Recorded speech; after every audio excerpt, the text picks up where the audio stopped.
کیسے کمزور ہوتا ہے؟ تو یہ کسی ایکسپرٹ سے پوچھنا چاہیے، کسی ماہر سے پوچھنا چاہیے کہ اس کی کمزوری کیسے ہوگی۔ ہماری بدنی امراض کے لیے یا صحت کے لیے ہم جو بدن کے ماہرین ہیں، طبی ماہرین ہیں، ان سے پوچھتے ہیں۔ اب روحانی ماہرین سے پوچھیں کہ یہ نفس بڑا تگڑا ہے، اس کو کیسے صحیح کرنا ہے۔ علامہ اقبال علیہ رحمہ جس شخص کو اپنا مرشد مانتے ہیں اور کہتے ہیں میری اندر کی بیماریوں کا علاج جس شخص نے کیا ہے وہ مولا جلال الدین رومی ہے۔ تو جلال الدین رومی ایک معالج کا پتہ دیتے ہیں۔ بعض اوقات ہمیں کوئی مسئلہ ہوتا ہے تو ہم کسی اپنے ڈاکٹر دوست سے پوچھتے ہیں کہ یار آپ کی نظر میں کون سا اچھا ڈاکٹر ہے جو ہمارے اس مرض کے لیے ہو، کہ ڈاکٹر آگے جس ڈاکٹر کا پتہ بتائے گا پھر وہ باکمال ہی ہوگا نا۔ تو عام آدمی کو ہو سکتا ہے کسی عطائی کا پتہ بتا دے، وہ کہتا ہے مجھے فلاں جگہ سے دم کروایا، مجھے اس سے دم آ گیا، تو ہم دم کروانے بھاگ جائیں گے۔ یہ ایسے ہی ہوتا ہے نا کہ لوگ وقت ضائع کر دیتے ہیں ان چکروں کے اندر اور بیماری کے منہ میں۔ وقتی طور پہ تھوڑا سا نفسیاتی طور پہ وہ ٹھنڈے ہو جاتے ہیں، جب انہیں کوئی دم شم ہو جاتا ہے تو وہ کہتے ہیں نہ میں ٹھیک ہوں، لیکن بیماری اندر پھیلتی رہتی ہے، وہ ڈاکٹر کے پاس جاتے نہیں پراپر، اور پھر بیماری اتنی پھیل جاتی ہے پھر علاج نہیں ہوتا۔ تو جب وہ تھوڑا سا ان کو ریلیف ملتا ہے ان کے نفسیات کی وجہ سے تو وہ شور کرنے لگ جاتے ہیں میں بڑا بہتر ہو گیا ہوں، اور عورتیں کہتی ہیں نہیں پہنا میں تو ٹھیک ہی ہو گئی ہوں۔ تو وہ نتیجہ کیا ہوتا ہے کہ بیماریاں پھیلتی ہیں اور باقی لوگ بھی اس طرح چل پڑتے ہیں، تو یہ ایک عجیب رنگ اور عجیب ڈھنگ ہوتا ہے۔ تو یہ بات ذہن میں رکھیں کہ جب کسی بھی بیماری کے حوالے سے ماہر سے پوچھا جائے تو وہ صحیح مشورہ دے گا۔ عام آدمی اپنے انداز سے بات کرتے ہیں، تو کسی ڈاکٹر سے پوچھیں کہ جناب اس شعبے کا ڈاکٹر کیا، تو وہ صحیح ڈاکٹر بتائے گا۔ اب ماہر سے پوچھا گیا، ماہر بھی کون ہے؟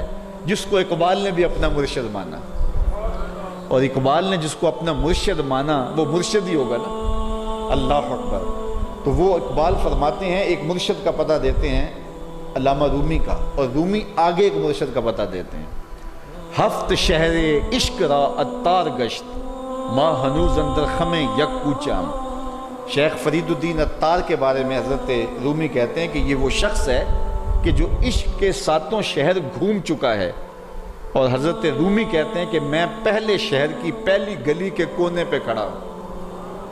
اب شیخ فرید الدین کس مرتبے کے شخص ہیں؟ تو ان سے پوچھئے کہ آپ ماہر ہیں، اقبال کا مرشد بھی آپ کی دہلیز پہ کھڑا ہے، تو آپ بتائیے یہ نفس کا علاج کیا ہو؟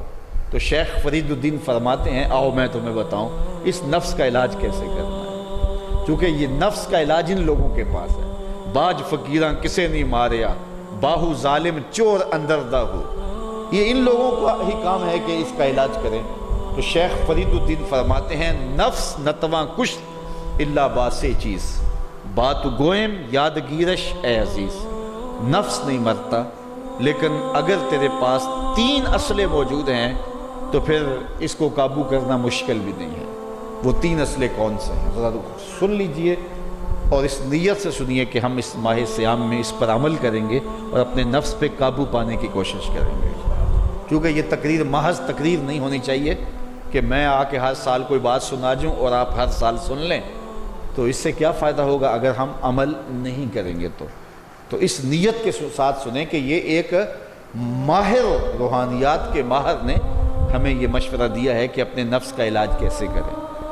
تو کہتے ہیں نفس نہیں مرتا مگر 3 اسلحے ہوں تو ٹھہرتا بھی نہیں ہے۔ پہلا اسلحہ خنجر خاموشی، خاموشی کا خنجر۔ دوسری بات شمشیر جو، بھوک کی تلوار۔ اور تیسری بات نیزائے تنہائی اور ترک ہجوم، اور ایک تنہائی کا نیزہ۔ کہتے ہیں 3 اسلحے اگر تمہارے پاس ہیں تو یہ نفس قابو میں آ جائے گا۔ خاموشی کا خنجر، بھوک کی تلوار اور تنہائی کا نیزہ۔ ایک دشمن بندھا ہوا ہے، 3 اسلحے لے کے دوسرے دشمن پہ ٹوٹ پڑو۔ ماہ صیام میں بھوک تو پہلے ہی کاٹنی ہے، لہٰذا یہ جو ہے وہ بھوک کا ہتھیار بھی اس کے اوپر جو ہے وہ کارگر ہو گیا۔ اب خاموشی بھی اختیار کریں، کوئی فضول بات اپنی زبان پر ادا نہ ہونے دیں۔ میرے حضور نے فرمایا اگر تم سے کوئی الجھے، کوئی لڑے، کوئی بحث کرے تو تم اسے کہہ دو انی صائمن، جا بابا معاف کر میں نے روزہ رکھا ہوا ہے۔ تو اس طرح اس کو ٹال دو کہ جو ہے وہ انی صائم، میں روزے سے ہوں، میں نہیں لڑنا چاہتا، میں نہیں کوئی فضول بات کرنا چاہتا، میں کوئی بے مقصد بات نہیں کرنا چاہتا۔ لیکن فرمایا جو جھوٹ اور جھوٹے اقوال اور اعمال نہیں چھوڑتا ہے، اس کے بھوکے اور پیاسا رہنے کی اللہ کو کوئی ضرورت نہیں ہے۔ تو خاموشی اختیار کی جائے۔ اور تیسری چیز العافیت فی العزلہ، تنہائی میں عافیت ہے، اور یہ ہمیں اختیار کرنا چاہیے۔ حضرت شاہ نقشبند بخاری علیہ رحمہ فرماتے ہیں فقیر کے لیے بہترین جگہ مسجد ہے، یا پھر اپنے کامل شیخ کی صحبت ہے، اور تیسری چیز تنہائی ہے، اور چوتھی جگہ سوائے ہلاکت کی اور کچھ نہیں ہے۔ اس لیے ہمیں کہا گیا بازار میں دیر سے جاؤ، جلدی واپس آ جاؤ، مسجد میں جلدی جاؤ، دیر سے واپس آؤ۔ تو بہترین جگہیں مساجد ہیں۔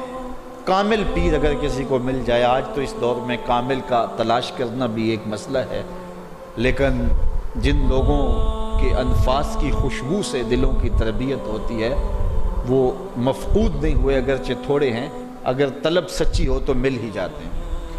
تو تیسری چیز فرمایا